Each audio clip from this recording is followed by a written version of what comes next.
Greetings, my fellow mercenaries from around the galaxy, and Sith and slaves of the dark side of the Force, and welcome back to our vast archives. I have been expecting you. If you have played the Force Unleashed 1 and 2 games, or at least read the novelizations provided for these games, you will know of the Sith clone and Sith Master that is known as Starkiller, the secret apprentice taken under the wing of Darth Vader after his immeasurable and undisputably uniquely high midichlorian count and Force sensitivity was deducted by the majority of the Star Wars fan base. At just a mere toddler's age, Starkiller had the innate ability to use the Force to telekinetically strip Darth Vader of his lightsaber, taking it into his hands. And Darth Vader, noting the Force potential and Force energy swirling within a young Starkiller, Galen Merrick, decided to take him as his apprentice, seeing this could potentially be the only method and scheme that he could devise that would end in his defeat of Darth Sidious.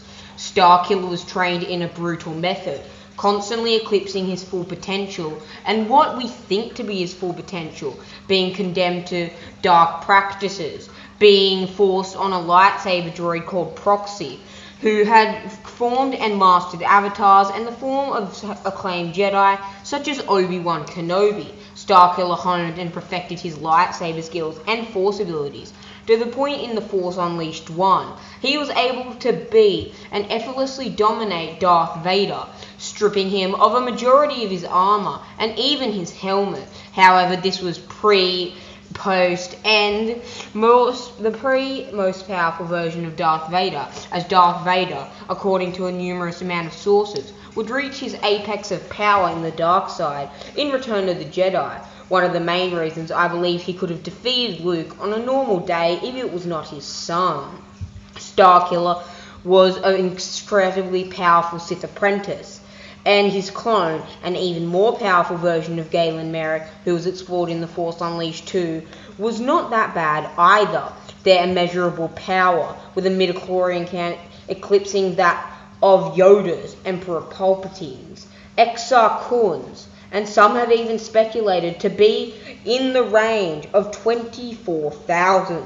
Although this is a heavily contested debate, the most commonly accepted answer is that Starkiller has a 22,000 midichlorians, more than both Palpatine and Grandmaster Yoda, two of the most powerful Force users we know in Star Wars canon and Legends continuity. However, there is one Force power throughout the numerous ones that Starkiller has portrayed during his tenure in the video game The Force Unleashed, and his abilities as a Sith apprentice that I would like to address today. As many of you would be aware, if you have seen all of the Star Wars movies, delved into the in-depth lore that the comics provide, and read the books, you would definitely and unquestionably know about the ability of Force Lightning. Force Lightning was the ability of projecting electric voltage from one's fingers in black, yellow, red, purple, and blue coloration, with some even extending to green coloration. Force Lightning is considered, alongside Force Choke, to be the trademark ability that the Sith and Darksiders use in their everyday life.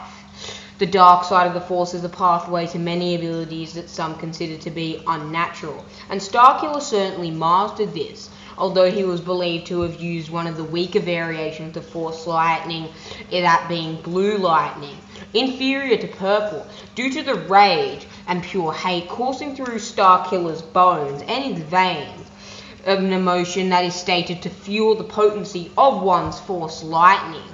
It is stated that his Force Lightning was very powerful, on par with the Malgus from the Old Republic, another Sith who was born to be a warrior and to hate, and trained to hone his skills and be a brute war tactician in the long run. Darth Malgus' Force Lightning was such he was able to tear through 2 Padawans and 1 Jedi Knight during the sacking of Coruscant.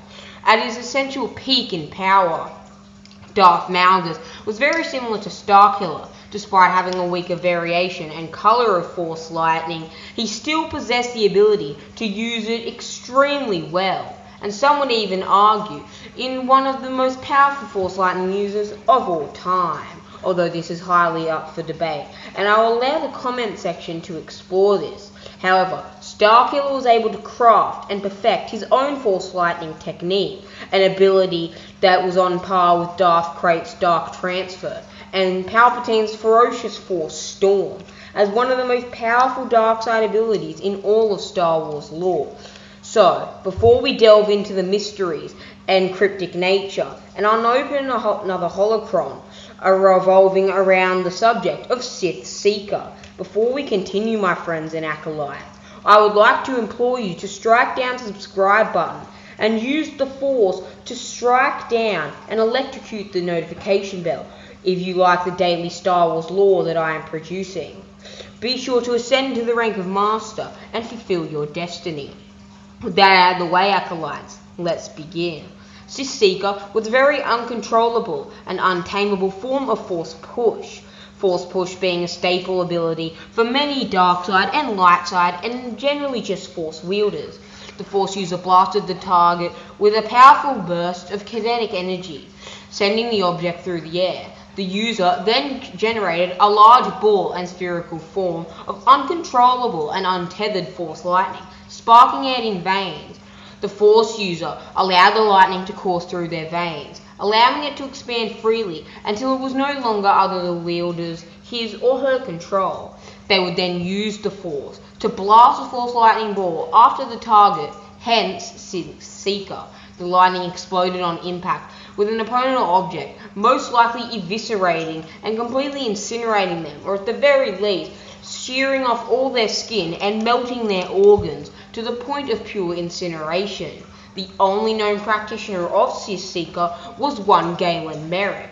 One thing that makes it very intriguing about this ability is Galen Merrick noted that if most Sith or Darkside wielders were to attempt this, it would fail, and that you had to have pristine mastery over Force Lightning in order to even attempt this ability. This was just one of the dangerous abilities outlying Galen Merrick's arsenal, however, as Galen Merrick is one of the most powerful and skilled Force users we know to date, and is unquestionably in the conversation of the most Force-sensitive beings in all of Star Wars history. Well, my friends, I hope you enjoyed this breakdown on Sith Seeker. Is this the most powerful Force Lightning variation and ability that has ever graced the halls of Star Wars? Inform me in the comment section down below, and start your own little break and debate on which Force Lightning variation and ability truly is the most formidable and dangerous. I hope you enjoyed this content. Be sure to ascend to the rank of Master and strike down the subscribe button. And with that out of the way, acolytes, I'll see you in the galaxy far, far away. And I hope you are not the target honed in on my Sith Seeker today.